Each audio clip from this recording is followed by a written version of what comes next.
man, he's super attentive. You can see he's looking around. Crazy looking eagle. Wow, that is amazing. All right, ladies and gentlemen, welcome back to the Philippines. We are on the foothills of Mount Apo, which is the tallest mountain in the Philippines. I am joined today by my friend Brandon Bruce from Escaping Comfort Zone. Hello. And a man who is working at our hostel named Maui. How are you, Maui? Welcome to the video.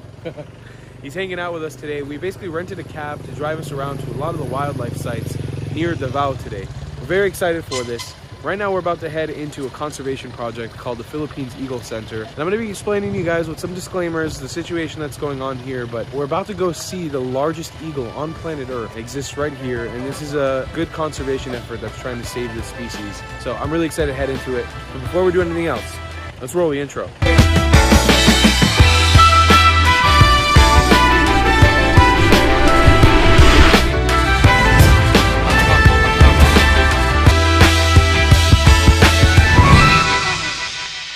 Welcome to the Philippines Eagle Center, ladies and gentlemen. I want to make a little disclaimer before we head in because unusual circumstances, I wouldn't really support going to a place like this. But this eagle, right now, as it stands, has about 160 to 600 known members in the wild. It's critically endangered and people suspect that it's going to go extinct in the wild really, really soon. This is the only place in the world currently that is breeding and facilitating the Philippines eagle for rehabilitation and introduction into the wild again. So I'm happy to support a place like this and give them money, even though there's certain things online about certain welfare aspects of the animals. At the end of the day, this place is crucial for existence right now, and not a lot of people know that it exists. That's why we want to sort of highlight this place. So already, just right off the back, I highly recommend coming to visit this place before we see anything. They are the only place in the world doing what they're doing, and it's really crucial that this animal doesn't go extinct because it's the largest eagle on planet Earth.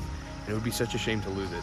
Okay, so entrance fee is 150 pesos per head, and they make you disinfect your hands before you go in, which is, I've never done that, but cool, I like it. Sounds good. Everybody grab a ticket, boys. 1, 2, zam. Salamat, kuya. Okay, so we're officially in right now. I also wanted to say another cool thing about this place. I wanted to try to get somebody from here to say a statement on camera, but there's nobody available right now. But something that I was really, really interested in and very happy about that I read online, I was trying to find negative sides to coming here, why you shouldn't come here, to see if there was any sort of bad reviews online or something. But the only review that I was able to find that was somewhat negative was local people complaining about the fact that they couldn't take pictures with the eagle and that it was a boring place, which to me is a really, really good thing because it means that there's minimal interaction between the eagles and the people here, and you really can only come and observe them in the wild, which it's the best possible way to do it. Well, in this case, it wouldn't be wild though. It would be, captivity, but in a protected area. As you're sort of walking in here at first, just beautiful scenery. I mean, it's in the foothills of Mount Apo, so it's in some deep jungle, and it's pretty well laid out in the jungle. I think that the habitats here are not supposed to stray too far away from what it's supposed to look like in the wild, but it's a very, very beautiful area. So here is an exhibit of an estuarian crocodile. I mean, this is one of the key issues with this place, is making the differentiation between a conservation place and a zoo. The exhibit for what the crocodile is, it's not very big. It's not totally necessary for it to be here, but I understand a place like this having to fund itself, it needs to get funding to take care of these eagles. And so having a crocodile here probably promotes a little bit more tourism, makes it a little more zoo-like. So it's necessary. Like usually on regular conditions, I wouldn't recommend to come and view a crocodile like this, but for the safety and stability of a Philippines eagle, I think it's necessary for the place to exist the way it does. So up here, if you guys can hear all those sounds, all those little dots, those are bats. Probably some fruit bats hanging out on all these trees. It's kind of amazing. There's so many of them everywhere on this tree, and they're producing such a high vocalization right now. A whole colony of them. Wow. This is the first eagle we're seeing right now. He's owned by the Shell Corporation, apparently, or he's adopted by the Shell Corporation. Same station that makes gas. But oh man, he's super attentive. You can see he's looking around. Crazy looking eagle. Wow, that is amazing. Apparently he was hatched in January 15th, 1992, and he's one big boy. That is a big male eagle right there. Absolutely beautiful. So one of the things that separates Philippines eagles from the rest of the eagle family is that they have these giant crests on their heads, and when they're getting aware, when they're looking at things, where they're becoming attentive, they almost raise the flaps up, which is not very common in many other eagle species. They are in cages once again, but this place is a breeding facility. And also you guys should know that the names of the Philippines eagle range, it used to be called the giant monkey eating eagle, but then it was changed to the Philippines eagle and now it's just known as the Great Philippines Eagle, I believe. And there's also the national bird of the Philippines. And their habitat ranges all throughout the island of Mindanao, parts of eastern Luzon, which is the northernmost island of the Philippines, and then Samar and Leyte, which we've traveled across. So me and Brandon have technically been in their habitat this entire time, but because of how small the population numbers are, we haven't seen a single one yet in the wild. It's kind of incredible being in here. You're in the jungle, so you're getting all the sounds of the different jungle animals, but these amazing vocalizations from those, you know, from the bats and then from the different eagles that are here. And I'm actually walking towards a more unobstructed view of some of these Philippines eagles right now. They actually don't have any fences behind them. So here is Sinag. He is one of the Philippines eagles that have been adopted here. He's a subadult, and he's here in an unobstructed area completely. You can see him perfectly right in front of us. There's also a bunch of other birds. This is a white-bellied sea eagle and a few other species of eagle that are sort of chained up here and just put on this post to stand. Once again, ladies and gentlemen, it's clearly not the most humane conditions on planet Earth for an eagle this big to be chained up. It's not.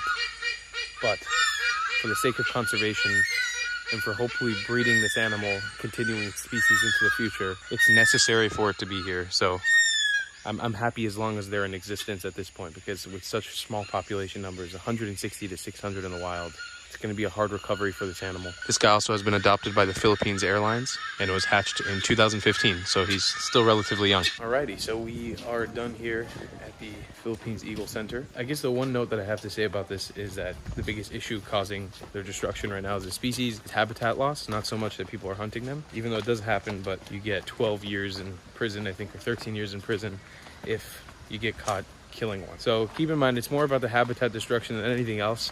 And if you want to donate, I'll leave links down below in the description. Conservation is never perfect, especially when it comes to an endangered species like this. It can't be done perfectly. There's no way to accomplish it perfectly. There's issues here for sure, but it's the only place in the world currently trying to conserve this eagle species. So anything you give them, any way you help, is going to help these eagles in a way. And I just hope that Philippines can come out of this on a brighter end. And I have to say, for as much, I hate to admit it, because as much of a zoo-like place it was, I really enjoyed that place. Like, it was fantastic. Getting to see all these rare Filipino species that you couldn't really see in the wild unless you searched for a long time was pretty awesome. What do you think, Brandon?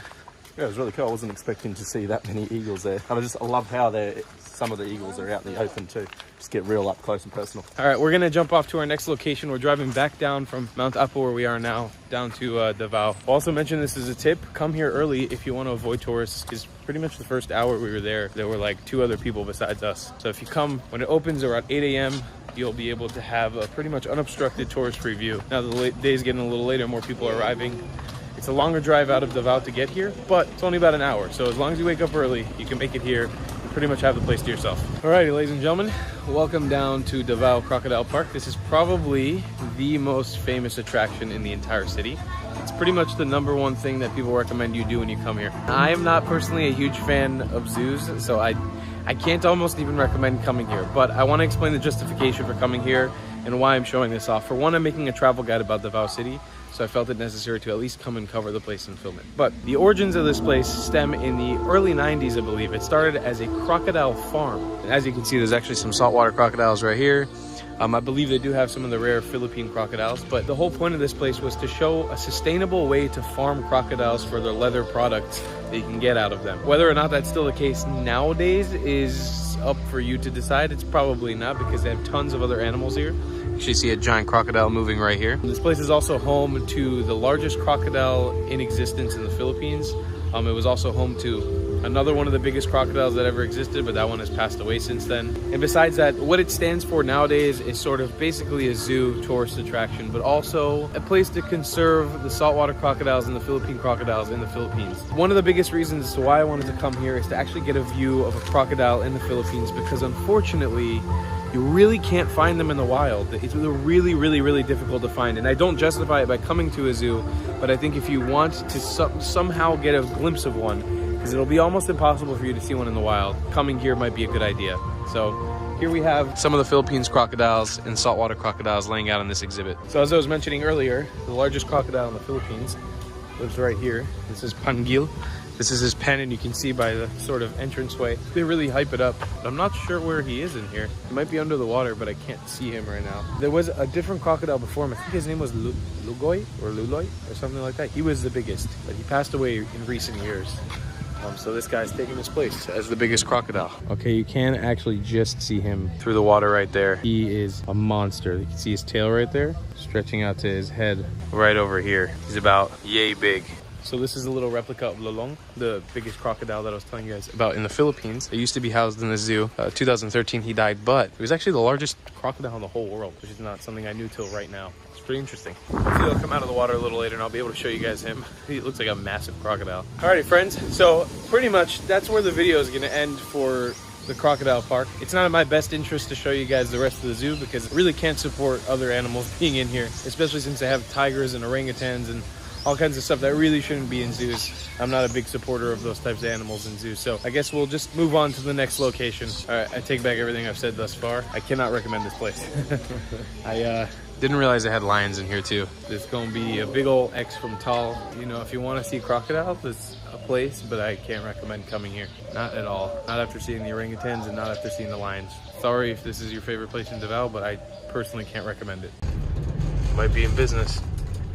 Alrighty, so the next place we jumped off to is called Punta Dumalag, which is a little peninsula that juts out of Davao City. Everything past that point down there has been sort of closed off as like a sanctuary for both marine life and for a bunch of things. All right, so now we've jumped down to a place called Angel's Hideaway. It's a sort of bar, grill, restaurant, and beachside resort here on Dumalag. So just a little situation I'm gonna inform you guys about here. On the other side of the island, currently right now, I don't know if it's always the case, it's very windy, the water's stirring up, and we flew the drone over to this side to make sure that the reef was available and that we could snorkel here and maybe find some sea turtles. But the other side just doesn't look as good right now. But they were telling us that we need a permit to come here, which isn't true. So just don't buy that information. Come here, you pay 25 pesos per head, and then you have access to a beautiful beach just like this, where you can definitely go snorkel and potentially find some marine life, because this is all reef all around here. It's a beautiful coral reef. Just don't always buy what people tell you here.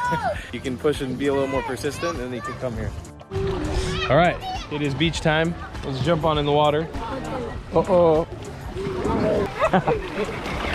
Yeah.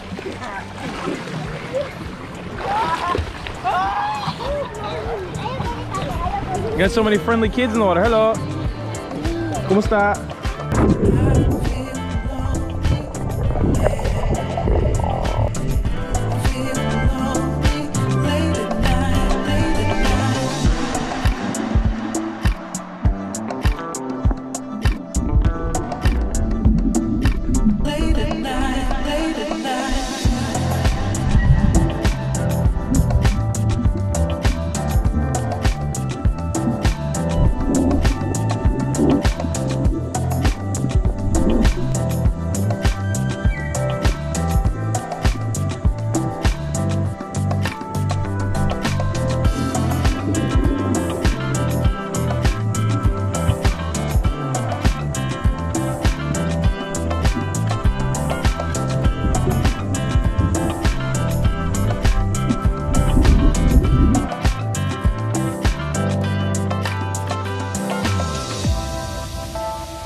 All right, so with a valiant effort, we spent a lot of time in the water. We looked for sea turtles, nothing. We couldn't find any. We scanned with the drone. We did everything we possibly could. It doesn't seem to have any sea turtles right now. It could be a time of day. It could be a seasonal thing. I got no idea. But if you're looking for sea turtles in Dumalag, for all accounts, at this point, we couldn't find any. We're gonna call it a day for right here, but we're gonna go get some food because we're hungry. Class dismissed. All right, Maui's dismissing the class. We gotta go. Yes, teacher. Where to next? Let's head back to Davao.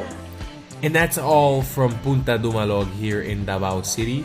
Davao was actually my home for quite a while before this whole pandemic started, so keep an eye out for a Davao travel guide coming soon. I'm going to compile you guys some of the top things to do in Davao.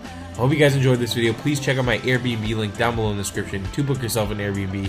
When you're coming to Davao, you can get $40 off your first Airbnb, which could be a few nights free to stay in this awesome city. And I'll see you guys in the next one. I love you long time. Goodbye.